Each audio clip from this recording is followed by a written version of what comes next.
sab e bowa toon ne kadi gendarme be injipinomo toon ngam ittude hotbe toon taw ko kotki ki rewani e lawol maire de la commune mo Fanayi Aliou Gaye itti pellital ngam daddude peeje dum ko yuwiti e habade din don cumuli ganda kay ne teska wala saha e laddeedi di daka mo hudallay jawbe sakima nyande alet jawtudo mo non wadi ko e dow gatagol Ceerno Jalaluddin Ba ma en ketto hen e cimtol ngol daha Moussa Ba kabruji caggal leydi kam e kabruji coftal balli ko dum woni ko udata jonde meden kabruji bandirabe musibiti dube dum doy ko wona dum kala nene der kabruji di so tawi won cabbima joni piren paccire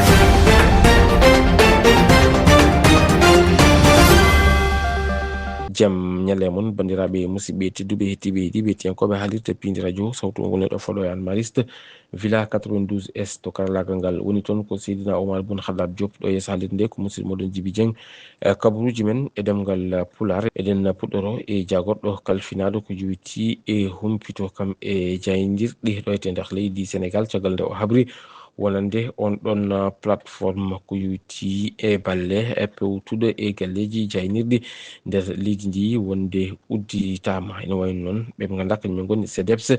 ɗo saaha joni kañum yonnani e golle ɗe hono no ɗum yaari e wiide mabɓe noon ene wayno e jagorɗo koko lundi ngal ɗon kuulal ngal ganduɗa kay koko yuti on ɗon décret numéro 2021-178 du 27 avril 2021 mo ganduɗa ine arti e ko yuti on ɗon fanno holliti noon ko adi ko ɗum ene uddite CDEPS ine fonno noddede e yewtide ɗum noon koko ngudi omo ganduɗa kañum woni Mamadou Ibra Kane gardiɗo nden ɗon fedde o arti noon e kono no gueɗe ɗe e jaari e wiide makko noon so tawi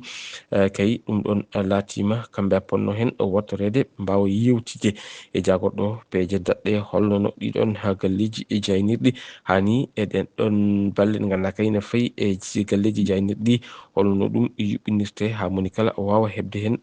gueɗɗel muɗum kono noon kanko hollitti caggal nde wasde ɗoftade hono ko yuti e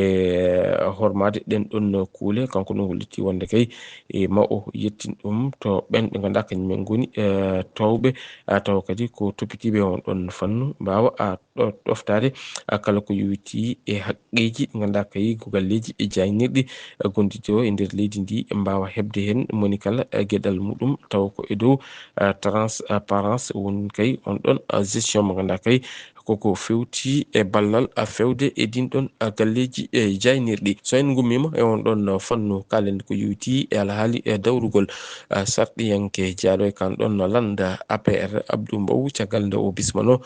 toon to i radio e nden ɗon yewtere wiyetende jury de dimanche kanko Abdou Mbow noon o arti e gonka Abdoulaye Dawlo Diallo e nder kan ɗon landa ka APR caggal nde yoga hen cikki wonande kay Abdoulaye Dawlo Diallo koko holli caggal wonande kan ɗon landa APR cimtul Elhasa Bassa e nden yewtere kanko Abdou Mbow sarɗiyanke landa APR gote jogiiɓe konngol lando o arti e gurdam landa APR o holliti wonde lando o ko hande ɓuri darade ko hande ɓuri wurde ɓoyata ma yiye bowal won hebloji wonno e dow muɗum gilo yurnito instance uji lando o ha e dattingol won e terɗe kanko sarɗiyanke o arti e Abdoulaye Dawda Diallo gonnoɗo hoorejo conseil économique social et environnemental 2023 ha 2024 e laamu président Macky Sall holliti wonde on gorkajo ko hande ɓuri heddade e lando o hande ɓuri softande lando o ko hande ɓuri ɓallade hoorejo lando o son excellence Macky Sall o erima kanko Abdou Mbow wonde kala jeyanoɗo e lando o te seeki ɗum ene wawi artude saabu damal ngal uddanaki hay goto hande o ɓe goni ke hebloji ngam huccidirde e ɓeɗo joguiɓe laamu leydi Sénégal. Allah jarama Elas Abbasar ingolma cimtol so en gumi mon fannu kalen ko yuwiti e alhaali e nden kakam e taari ndi ene wayno gendarmerie mo leydi Sénégal caggal nde laamu ngu jogino pellital ittude kala ko yuwiti e ɓen ɓe ganduɗa kay kañumen goni wojo wonɓe e boliliyete hani e ɓen ɓe ganduɗa kañumen gani hotɓe e nokkuji tawa ko ɗon potani ɗon hodde no wayno gendarmerie mo leydi Sénégal waɗi ɗen ɗon gueɗe ɗum noon waɗi ko ñande oɗo alerte jawtuɗo tugal ma waktuji 6 ha fayi waktuji 14 e ñalawma toon to zone mo Beowa en woni tan noon e ballal ɓe ganduɗa kañumen goni gollotoɓe ko yowiti e Sénare woni nden ɗon golloto wiyetede Sonagep dañi fartange noon wadde déguerpir woni tan libde ɗin ɗon koɗɗorɗe ɗi ganduɗa kay taw wona koɗɗorɗe jaadude e jamanu ko litti noon wonde ko ina tolni e 11 site ɗe ganduɗa kay honnoɓe toon ɓe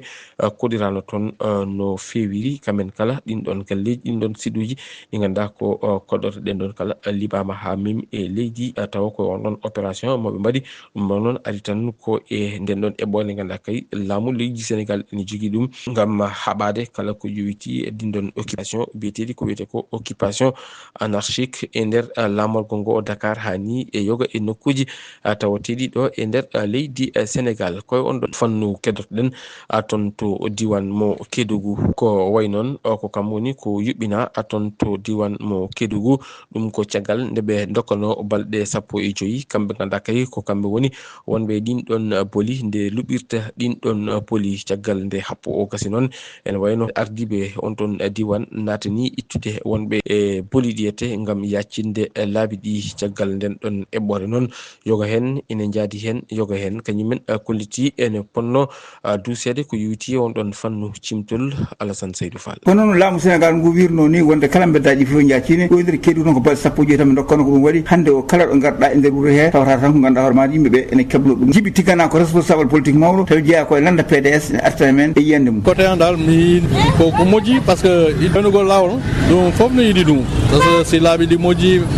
sécurité waɗi ka lawol ɗum ko intérêt population foof donc ko moƴƴi kono mesure kala saɗa ɗo aɗa ƴettude mesure a taway a préparé a walli kadi woɓɓe par ce que woɓɓe waɗi investir ɓe natini hen kalis mabɓe donc ko wallitaɓe seeɗa jetta mesure ɗinɗo mesure ji ɗi wallaɓe au moins par ce que koɓe waɗi investir wotaɓe perde ɗum foof par ce que a yi woɓe ɓuyno gollude hannde par ce que emploi état wawata jonde emploi fof mo kala dal waɗi noon joga ɓesuji gonɗo e nder Kédougou kañumen ina jaade ngoɗo miijo Issa Diallo komo tawde ne yaade toon to mata central ko wone tirnede laabi ɗi ko vraiment ene waɗi hen ko eɗen jaadi hen par ce que ko laabi ɗi ɗo e Kédougou kam ne waɗi hen vraiment yimɓeɓe koye dow tali he bertata koye dow tali he yimɓeɓe mbaɗi jeeguji mumen hay so neɗɗo ne yahani vraiment dañata rewata koye dow lawol he woni maɓe kañumen gatte famde wi tan parsuji kewɗi guittama ɗon ɗiɗon parsuji kadi ene wayno koppareji kewɗe guitta ɗon eɓe ñaguino laamu ngu nde waɗa kadi walludeɓe haaɓe mbawa dañde ɗoɓe goni Ibrahima Ndiaye koye maɓɓe tawa investis kesi ndernama valeur 300 à 400 000 qu'est ce qui hewɗi e lawol ɗo plus que hande koɓe guitti ko tan yaada yeehi hande e valeur plus de 10 millions banggue amen ɗo tan kono ko noon ala ko wawɗa sande so état wawa fo indirde mabɓe koɓe jiiɗi kala ala kulli haalin ko mam mbaɗa ɓe gokki men délai 15 jours kam kono 15 jours o ɗeesi famdude kono ala kulli ala ko mbawɗa hen ɓe mbi tan 15 jours on ɗo mbawi hadde min namdima ɓe gumi ɓe gaddi ɗo papier ji min signi hollude menen koye lawol min goni min gummoto min gummi min signi ɓe holli carrément minen min jaaɓi wonde koye lawol min goni kono min jinno dañde place uji ganduɗa hoorema hande keskiji ɗi min guittidi ɗi wawa wonde daña ton goni walla min totta men place uji ganduɗa hoorema place ko faaɗi foof so min goni hen min mbawade débrouillé ɗo e nder Kédougou hande kala beddamo ɓe mbino koko heelete hen wayno helamani ɗum saabi hewɓe hande ko caɗele gondi tawno ko ɗo mbaɗanno ya gartaji mumen Alassane Seydou Fall Kédougou gam pindirde Allah jarama Alassane Seydou Fall ingolma cimtol kono noon en keddoto toon to diwan mo Kédougou ha joni fedde wiyetende jiguen jambar kam wondude e fedde sage-femme en tawateɓe toon to diwan mo Kédougou kañumen kay juɓɓinno ñalawma safara mo alda e jobdi ɗum noon waɗi ko toon to centre formation professionnel mo Kédougou ɗum noon fayida ñalawma on wonno ko gam rewɓeɓe gara mbaɗa ko wiyete ko consultation gratuite ɗum koko yowiti e ɗin ɗon rafiji biyeteɗi rafi cancer mo endu wondude e cancer jibinirgol ene wayno tan noon rewɓe hewɓe noon nottinoma ñalande nde waɗi ko e dow gardugol hono biyeteɗo Sokhna Thiam ko kanko woni gardiɗo fedde wiyetende jiguen jambar toon to diwan mo mo Kédougou kam woni ko kettoɗen ko yewtidi e musidɗo meɗen Alassane Seydou Fall. Hande waɗugol octobre rouge 2025 min gayniti mois d'octobre et dépistage donc o vaccination waɗeɓe protégé e walleɓe kadi hatta mi waɗori kadi sensibilisation et madame Fatra donc ko kanko waɗi sensibilisation on vraiment et sur le cancer du sein et cancer du col de l'utérus. Association des sages-femmes de Kédougou walli men moƴƴa parce que kamɓe wonno toon équipe on. Je remercie la présidente Diabou Sissoko donc ko kamɓe walli men ha min waɗi o activité ɗo ɗen ɓe dépistire rewɓe ɓe ha 20h no ɗo vraiment pour waɗugol o dépistage donc ɓe ari moƴƴa sukaɓe ɓen kadi ari moƴƴa et parents ji maɓɓe ɗin activité o woni réussite par ce que mo andi octobre rose mina wadde encouragé femme ji ɗin fof ɓe waɗa favoriser dépistage o wata octobre o gayno tum ɓe accita ɓe waɗa favoriser dépistage o sukaɓe ɓen kadi ɓe waɗa vacciné contre HPV on par ce que walla moƴƴa donc je remercie tout le monde donc c'est ça l'initiative donc octobre rose mo kala no wawi wakkilade e banggal makko encourage initiative ji ɗiɗo par ce que ce sont des initiatives rewɓe Kédougou ɓen sukaɓe Kédougou ɓen wato ɓe accitu ko woni dépistage on par ce que ko ɗum wallata men ha min wawa andude si nawnari no to men haɓode law bala hende ɓurde men doole donc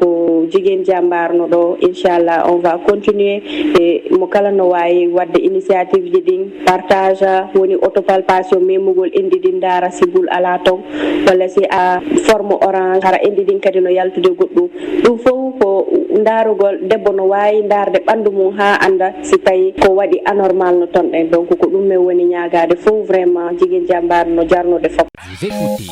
Pindi Radio. En gummima toon to diwan mo Kédougou en gartat gaga bangere leydi Sénégal jeena toon to falde Podor toon noon to Lobbudu Duye ko remoɓe sew sew wonɓe toon ko kamɓe kay gondi toon e caɗele ɗum ko caggal nde maayo ngo ƴeeri ha naati e nder guese mabɓe ko ina tulli noon e hectare uji 17 ko kam woni ko boni toon en kettoto hen biyeteɗo Mokhtar Diouf ko goto e joom guese en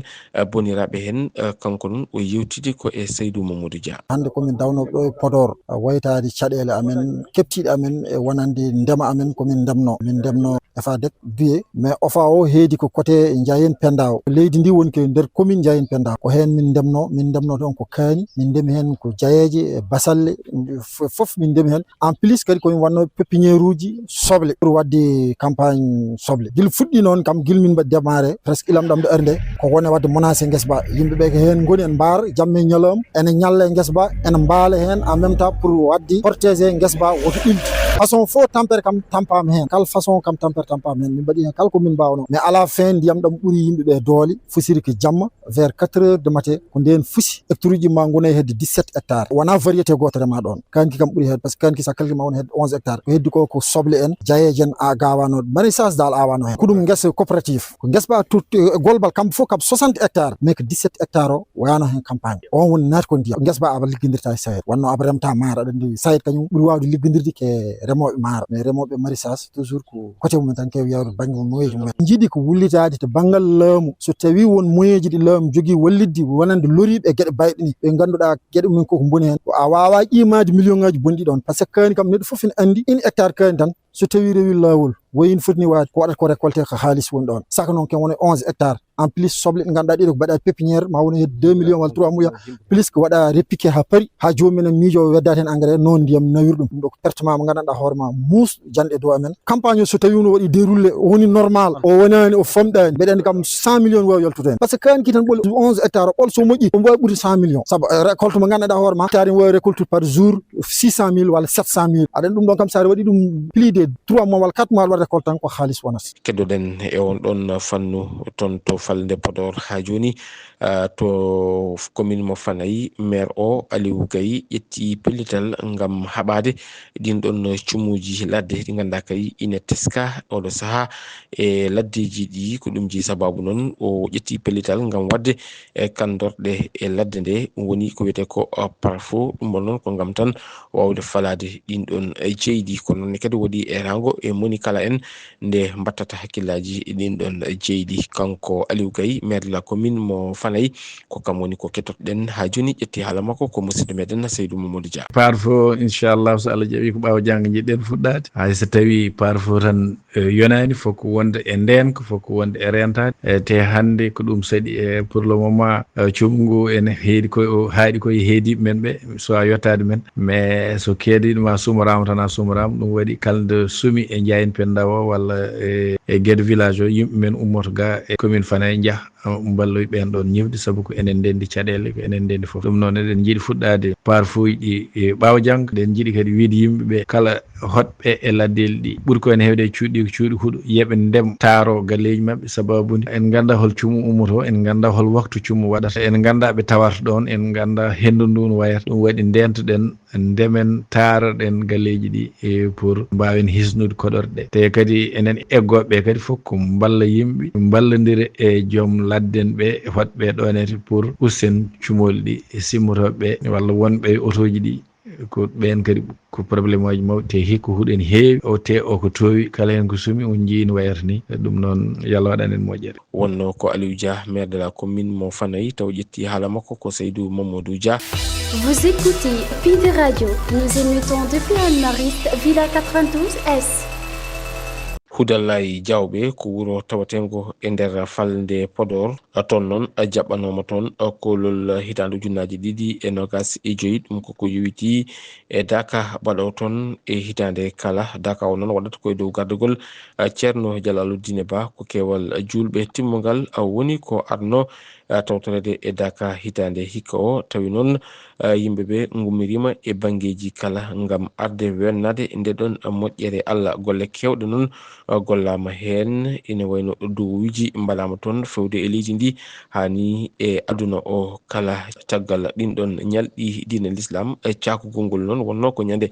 alet jawtuɗo o ɓesguli nokku o nina kollira weltare mumen e on ɗon daka kettoɗen hen e cimtol ngol Ɗaha Moussa Ba. E tawede kewal julɓe timmungal kolol hitande ujunnaji ɗi e nogas e joyi daka Hudallay Diawɓe duwama e o subaka alet ɗiɗi lewru ndu ɗum ko caggal balɗe tati dewal Allah e gardagol ceerno Jalaluddine Ba ko duwawu ceerno timmini golle ɗe. Fatiha sukoji anniyaade rewrude Allah e mawnirdemo teddirdemo koɗaji gollaɗo ko fof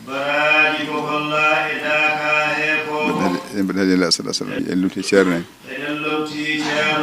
en tawni ɓe duwaw he ɓesguji Hudallay ha e ko takki ɗum kolliti weltare mumen e daka hikka sabu e wiide mabɓe ko ɗum ɓeydare mawde ceerno Mamadou Diallo. En jetti Allah en jetti ceerno Mahmoud Jalaluddin mo ganduɗa Allah addi ɗum ɗo e yamirore ceerno men ceerno Ahmad Tidiane ceerno e wadde oɗo daka mo ganduɗa hitande fof koko waɗata woni daka Hudallay Diawɓe en jetti Allah subhanahu wa taala daka o fuɗɗima e jaam wortama e jaam kadi ko yiya hen ko weltare tan e ɓeydare sabu daka o ko ɓeydare diwan o fof. Julɓeɓe mbaynurima banggueji kala guila e nder leydi Sénégal hayɗo ɓuuri woɗɗude e nder leydi Mauritanie gam arde hawride e daka o. wonani min weltare tan tawgol daka e haaluji ceerno ɗe haali guila jamma faade joni wasiya to banggue dewal Allah to banggue gondigal no wonani min hen weltare no feewi dewal Allah ngal no mawni ko duwete hen ko fof kadi koko jabete kadi ceerno nen wonno ɓerɗe no jaaji duwonto ko wuro duwono leñol duwono juuɗe fof duwono aduna fof e Allah din ɗo nayi daka mo Hudallay umorima ko Mauritanie e to wiyete wocci ha beeli lurguel eyyi ko notade daka sikki ala ko weltare tan daka kadi rewi lawol machallah eɗen jetta Allah eɗen jetta kadi wuuro ngo e Diawɓe ɓe kamɓe foof darima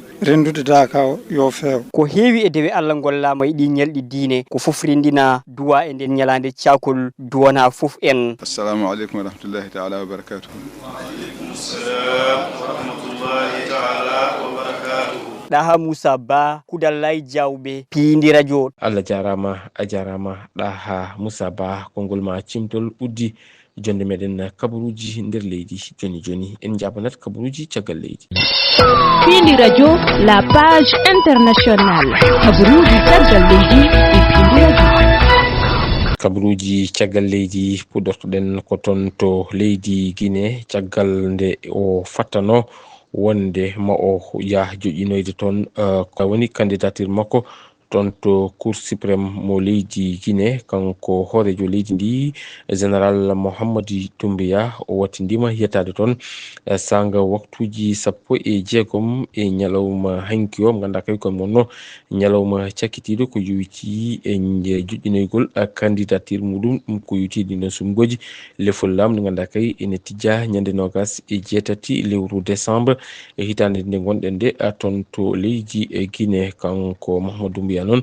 o yetti toon ko sanga waktuji 16 ɗo ganduɗa kay o waɗi déposé on ɗon candidature makko yowiti e ƴamdemo lefulam ko yowiti ɗin ɗon sumgoji ganduɗa kay ene jogori wadde toon to leydi Guinée siftude noon on dépôt on ɗon candidature uddi e ñalawma hanki o sanga 23h59 woni waktuji 23 jamma pawɗi hojommaji 59 so en gommima toon to leydi Guinée jehen ha toon to Cameroun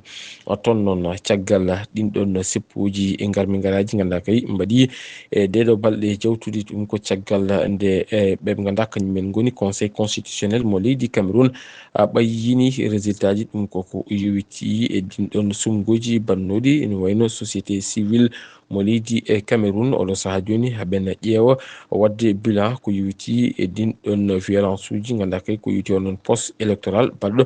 toon to leydi Cameroun mo ganduɗa waɗi ganduɗa kañum woni seppoji ɗi ganduɗa kay mbaɗi toon oɗo saaha joni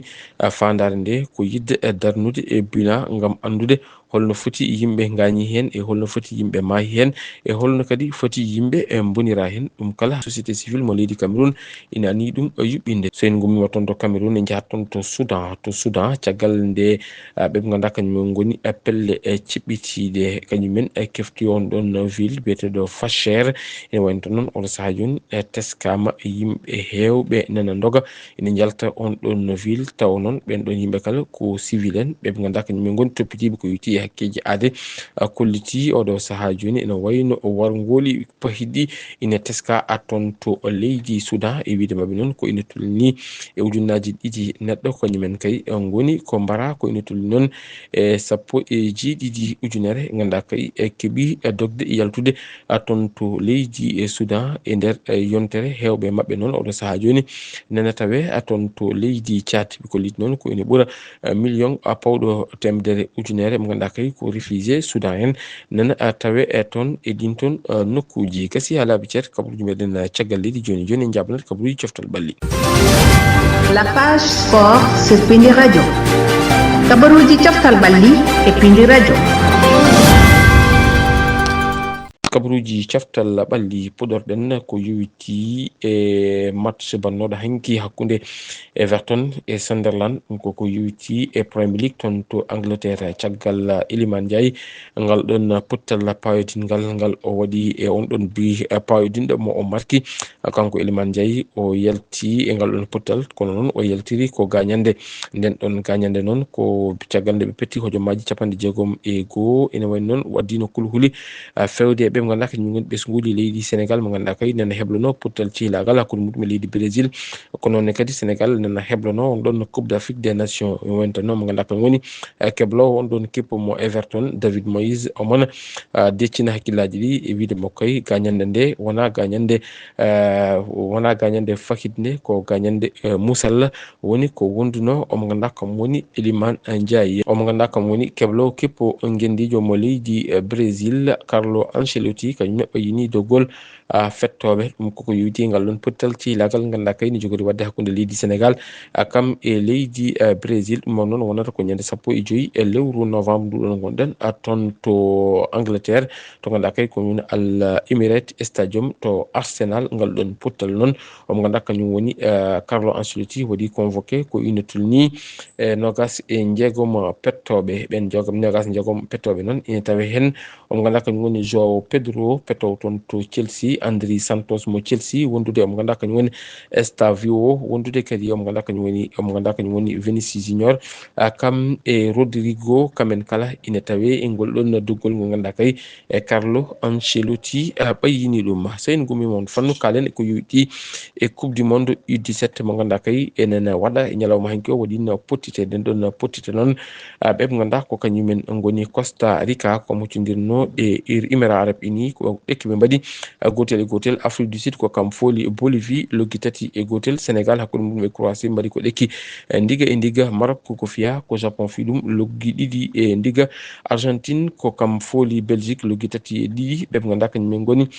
ni Portugal ko kam jaggi on ɗon képp mo ganduɗa kañum woni Nouvelle Calédonie foli ɗum loggi jeegom e gotel. Italie ko kam foli Qatar gotel e ndiga. Tunisie ko kam foli Fidji loggi jeegom e ndiga. Kalen ko yowiti e Ligue des champions européenne e ñalawma hande o ma potete ɗe gartum ko yowiti e 4e journée. Arsenal ma huccodir e Étoile Rouge Napoli ma won hakkude muɗum e Francfort. Sanga 20h Paris Saint-Germain ma huccodir e Bayern Munich. Liverpool ma won hakkude muɗum e Real Madrid. Atlético de Madrid wonata hakkude muɗum e Union Sainte-Gilloise. ɓe ganduɗa kañumen goni Juventus mo Turin huccodirta ko e Sporting mo Portugal. Olympiakos ma huccodir e PSV Eindhoven. Tottenham mo Pape Matar Sarr wonata ko hakkude muɗum e FC Copenhague. Gasi ha laaɓi ceer kabaruji meɗen e ɗemgal pulare ñalawma hande o en jetti dendagal kalirɗe cenginoɗe meɗen e oɗo saaha ko noon jettirɗen rédaction mo Pindi Radio en jetti Elage Abbas Sarr to juɓɓiti kabaruji en jetti Seydina Oumar Boun Khaddab Diop toon to karallagal ngal yo salide nde wonno ko musidɓe ɗon Djiby Dieng aadi meɗen e kabaruji wonata ko janggo sohkeno haji ɗo e nden min mbiyon jokke ɗoftade caméra windade programme uji ɗi Pindi Radio Allah jarama.